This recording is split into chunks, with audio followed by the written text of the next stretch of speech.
안녕하세요. 바림소리입니다.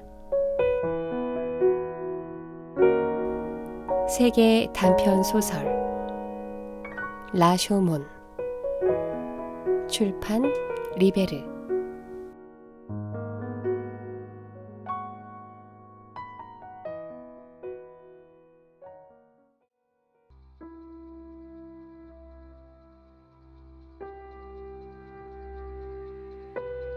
어느 날 저녁 무렵이었다. 하인배처럼 보이는 한 사나이가 라쇼몬 아래서 비가 멎기를 기다리고 있었다. 커다란 문 아래에는 이 사나이밖에 없었다.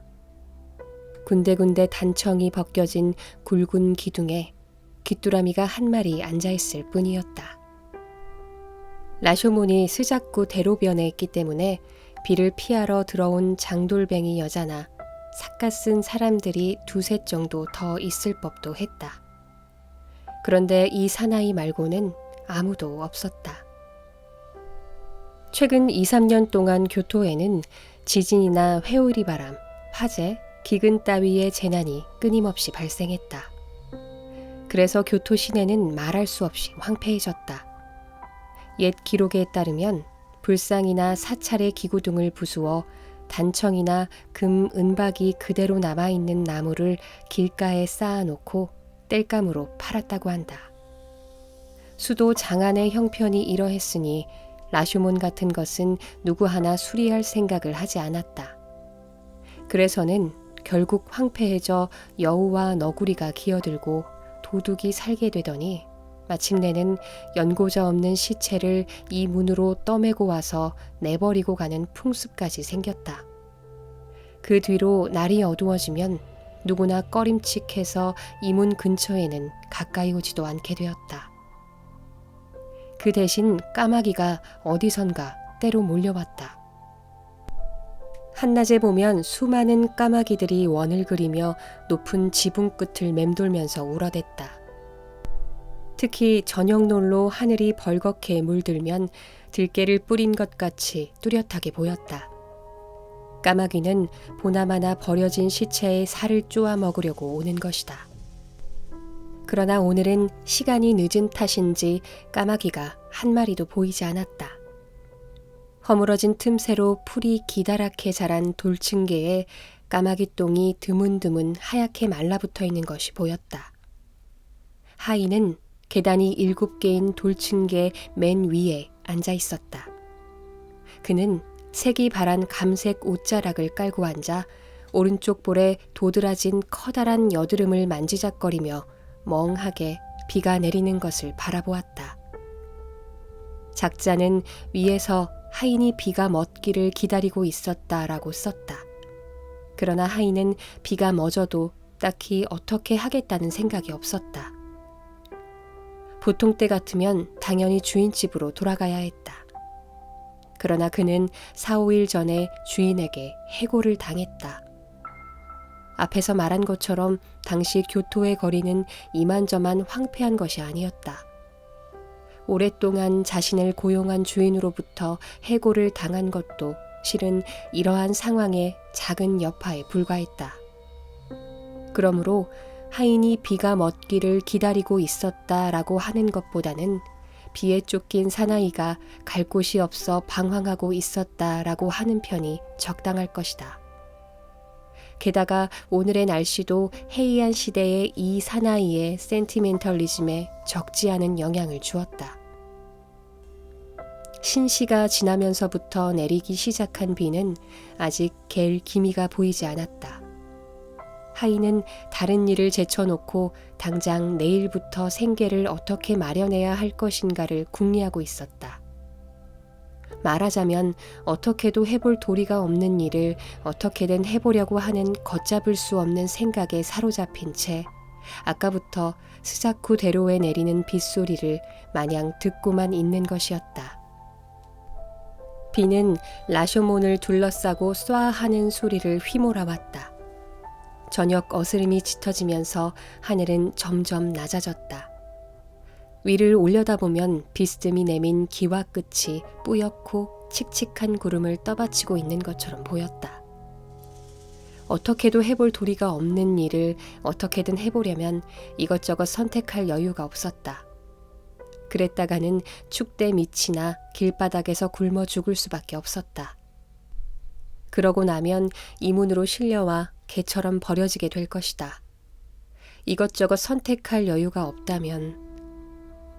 하인의 생각은 몇 번이나 같은 길을 헤매다가는 결국 이 막다른 골목에 다다랐다. 그러나 이 없다면은 언제까지나 없다면으로 남아있었다.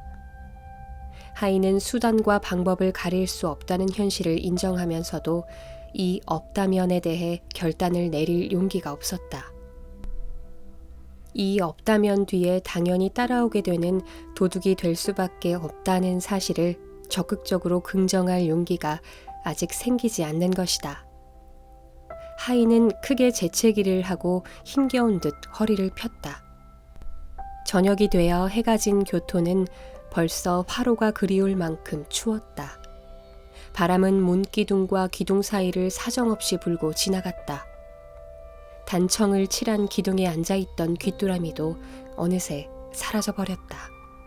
하인은 몸을 움츠리면서 누런 여름 윗도리 위에 겹쳐 입은 우돛자락을 축혀 올리면서 주위를 둘러보았다. 비바람을 피해서 사람의 눈에 띄지 않고 하룻밤 편히 잘 수 있는 장소가 있다면 여하튼 거기서 밤을 보내겠다고 생각한 것이다. 다행히 그때 문 위에 다락으로 올라가는 사닥다리가 눈에 띄었다. 역시 단청을 칠한 폭이 넓은 사닥다리였다. 그 위에 사람이 있다면 이미 죽은 사람뿐일 것이다.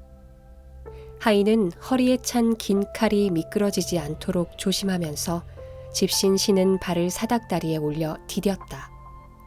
칼은 손잡이가 나무로 된 아무 장식도 없는 칼이었다. 그런 다음 몇 분인가 지난 뒤였다. 라쇼몬의 다락으로 올라가는 폭넓은 사닥다리 한가운데에 한 사나이가 고양이처럼 몸을 웅크리고 숨을 죽여가며 다락 위를 살피고 있었다. 다락에서 비치는 불빛이 희미하게 사나이의 오른쪽 볼을 비추었다. 짧은 수염 속에 벌겋게 곪은 여드름이 드러나 보였다. 하인은 처음에 이 위에는 사람 시체가 있을 뿐이라고 마음을 완전히 놓고 있었다. 그런데 사닥다리를 두서너 칸 올라가 보니 위에서 누군가가 불을 지펴놓고 있는 것이었다. 게다가 그 불을 가지고 여기저기 비춰보고 있는 것 같았다. 흐릿한 누런 불빛이 구석구석 거미줄이 쳐진 천장을 비추면서 흔들리는 것을 보면 알 수 있었다. 비 내리는 밤에 라쇼몬 위에서 불을 지피고 있다니 아무리 생각해도 정상적인 인간은 아닌 듯했다. 하인은 도마뱀처럼 발소리를 죽여가며 가파른 사닥다리를 맨 밑까지 조심조심 기다시피 올라갔다. 그리고 몸을 납작 바닥에 붙이고 목을 최대한 앞으로 뽑아 다락 안을 엿보았다. 다락에는 소문처럼 시체 몇 구가 아무렇게나 나뒹굴고 있었다. 불빛이 비치는 범위가 생각보다 좁아서 그 수가 얼마나 되는지는 알 수 없었다. 단지 그 속에 벌거숭이 시체와 옷을 입은 시체가 있다는 것만은 희미하게나마 구별이 되었다. 물론 그 중에는 여자 시체도 있었고 남자 시체도 있었다. 그 시체들은 모두 흙으로 빚어 만든 인형처럼 입이 벌어지기도 하고 손을 뻗치기도 한 모습으로 대굴대굴 마룻바닥에 뒹굴고 있었다. 한때나마 그것이 살아있는 인간이었다는 사실조차 의심스러울 지경이었다. 게다가 어깨나 가슴 같은 불룩 솟은 부분이 희미한 불빛을 받아서 낮은 부분의 그늘이 한층 어둡게 보였다. 시체들은 영원한 벙어리처럼 침묵을 지키고 있었다. 하인은 시체에게서 풍기는 썩은 냄새에 코를 싸쥐었다. 그러나 다음 순간 그의 손은 코를 가리는 일을 잊어버리고 말았다. 강한 호기심이 이 사나이의 후각을 마비시킨 것이다. 사나이는 이때야 비로소 시체들 사이에 웅크리고 있는 사람을 보았다. 짙은 자주색 옷을 입은 노파였다. 노파는 몸집이 작고 삐쩍 말랐으며 머리가 하얀 원숭이처럼 보였다. 오른손에 관솔부를 들고 어떤 시체의 얼굴을 유심히 살피고 있었다. 하인은 육할은 공포에 휩싸이고 나머지 사할은 호기심에 이끌려 한동안 숨쉬는 것조차 잊고 있었다. 옛사람의 말을 빌린다면 머리칼이 곤두서는 듯한 느낌이었던 것이다. 노파는 불이 붙은 솔가지를 마루 틈새에 꽂더니 시체의 머리에 두 손을 대고는 마치 어미 원숭이가 새끼 원숭이의 이를 잡아주듯이 긴 머리카락을 하나씩 뽑기 시작했다. 머리카락은 손만 대면 그대로 쑥쑥 뽑혀 나오는 것 같았다. 머리카락이 한 올씩 뽑혀 나옴에 따라 하인의 두려움도 조금씩 사라졌다. 그와 함께 노파에 대한 무서운 증오심이 조금씩 솟아올랐다. 아니, 이 노파에 대한 증오심이라고 말하면 모순이 있을지 모른다. 차라리 모든 악에 대한 반감이 순간순간 강도를 더해갔다고 말할 수 있었다. 이때 누군가 이 하인에게 아까 문 아래서 생각하던 문제, 즉 굶어 죽느냐 도둑질을 하느냐 하는 문제를 새로 끄집어낸다면 그는 아마 아무 미련 없이 굶어 죽는 쪽을 선택했을 것이다. 그만큼 악에 대한 이 사나이의 증오심은 노파가 피워놓은 관솔불처럼 무럭무럭 타오르고 있었다. 사나이는 물론 노파가 왜 죽은 사람의 머리카락을 뽑는지 알지 못했다. 따라서 그것을 선악의 관점에서 어떻게 해석해야 할지 합리적으로 파악할 수 없었다. 그러나 이 사나이에게는 이 비오는 밤에 라쇼몬 위에서 죽은 사람의 머리카락을 뽑는다는 것만으로도 이미 용서할 수 없는 악이었다. 물론 그는 방금 전까지 자기가 도둑이 될 마음을 가지고 있었다는 사실 따위는 까맣게 잊고 있었다.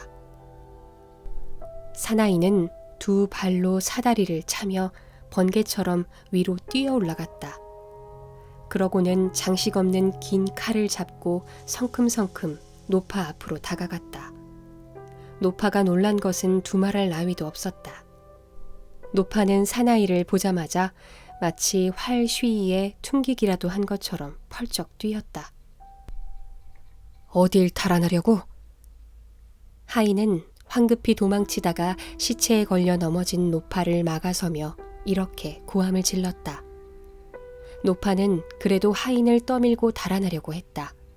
하인은 놓칠세라 노파를 다시 떠밀었다.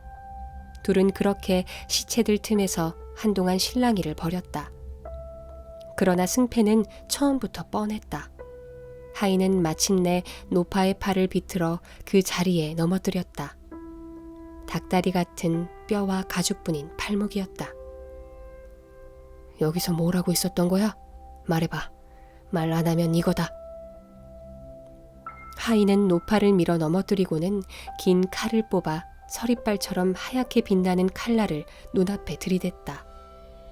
그래도 노파는 말이 없었다.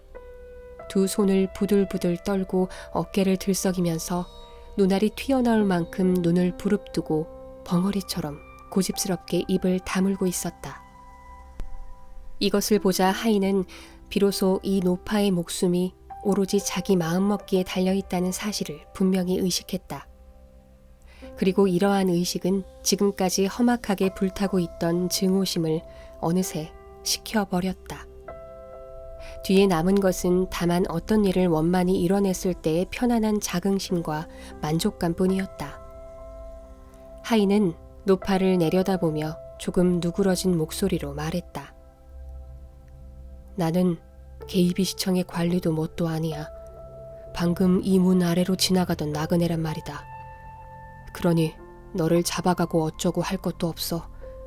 그러니까 당신은 이 밤중에 여기서 무엇을 하고 있었는지 그것만 말하면 돼. 그러자 노파는 크게 뜬 눈을 더욱 크게 뜨더니 뚫어지게 하인의 얼굴을 바라보았다. 눈꺼풀이 벌게진 육식 조류처럼 날카로운 눈이었다. 그러더니 노파는 주름으로 거의 코와 달라붙은 것 같은 입술을 무언가 씹기라도 하는 것처럼 움직였다. 가느다란 목에 뾰족하게 솟아오른 울대가 위아래로 오르내렸다. 그 목에서 까마귀가 우는 것 같은 소리가 할딱할딱 하인의 귀에 들려왔다. 이 머리카락을 뽑아서 말이야. 이 머리카락을 뽑아서 말이지. 가발을 만들려고 그런 거야. 하인은 노파의 대답이 뜻밖의 평범한 것에 실망했다. 동시에 아까 느꼈던 증오심이 차가운 모멸감과 함께 마음속에 되살아났다. 그 기색이 노파에게도 전해졌는지 노파는 한쪽 손에 시체의 머리카락을 움켜쥔 채 두꺼비가 중얼거리는 것 같은 소리로 더듬더듬 말을 이었다. 물론 죽은 사람의 머리카락을 뽑는 것은 좋은 일이라고는 할 수 없지. 하지만 여기 죽어있는 사람들은 모두 그만한 일을 당해도 싼 인간들이야. 지금 내가 머리카락을 뽑은 이 계신만 해도 뱀을 4채씩 토막내 말린 것을 말린 생선이라고 하면서 다대와키 부대로 팔러 다녔단 말이야. 연병에 걸려 죽지 않았다면 아마 지금도 팔고 다니겠지. 게다가 말이야, 이 여자가 파는 것은 맛이 좋다고 다대와키들이 앞다투어 찬거리로 사갔다는 거야. 나는 이 여자가 한 일을 나쁘다고 생각하지는 않아. 그렇게 하지 않으면 굶어 죽게 생겼으니 도리가 있느냐 말이야. 마찬가지로 지금 내가 하는 일도 나쁜 일이라고 생각하지는 않아. 이렇게라도 하지 않으면 굶어 죽게 생겼으니 어쩌겠어. 그러니 이런 처지를 이 여자도 잘 알 테니까 아마 내가 하는 일도 너그럽게 생각해 줄 거야. 노파는 대강 이런 뜻의 이야기를 했다. 사나이는 칼을 칼집에 꽂고 칼자루를 왼손으로 누르며 차가운 표정으로 이 말을 듣고 있었다. 오른손으로는 벌겋게 곪은 커다란 여드름을 만지작거렸다. 그런데 이 말을 듣는 동안 사나이의 마음에는 차차 어떤 용기가 솟구쳤다. 아까 문 아래 있을 때는 미처 가지지 못했던 용기였다. 그것은 또 아까 이 위로 올라와 노파를 붙잡았을 때의 용기와는 전혀 다른 용기였다. 굶어 죽느냐 도둑이 되느냐를 놓고 전혀 망설이지 않았다는 얘기는 아니다. 다만 굶어 죽는 일 따위는 고려할 여지도 없이 의식 밖으로 멀리 밀려나 있었다. 정말 그런가? 노파의 말이 끝나자 사나이는 비웃듯이 다그쳐 물었다. 그러고는 한 걸음 앞으로 다가서더니 여드름을 만지던 오른손으로 노파의 목덜미를 움켜쥐고는 물어뜯을 듯이 이렇게 말했다. 그럼 내가 네 껍질을 벗겨가도 날 원망하지 않겠지? 나도 그렇게 하지 않으면 굶어 죽을 판이니 말이야. 하인은 벼락치듯이 재빨리 노파의 옷을 벗겼다. 그러고는 발목을 붙잡고 매달리는 노파를 거칠게 시체들 위로 걷어차 버렸다. 사닥다리까지는 불과 5걸음 안팎이었다. 하인은 빼앗은 짙은 자주색 옷을 옆구리에 끼고 눈 깜짝할 사이에 가파른 사닥다리에서 땅바닥으로 뛰어내렸다. 잠시 죽은 듯 엎드려 있던 노파가 시체들 사이에서 벌거벗은 몸을 일으킨 것은 그로부터 얼마 지나지 않아서였다. 노파는 혼자서 중얼거리는 것 같은 신음소리를 내면서 아직도 타고 있는 불빛의 의지에 사닥다리까지 기어갔다. 그리고 짧은 머리카락을 거꾸로 내려뜨리고 다락 아래를 살폈다. 밖에는 다만 칠흑같이 캄캄한 어둠뿐이었다. 하인이 어디로 갔는지는 아무도 알지 못했다.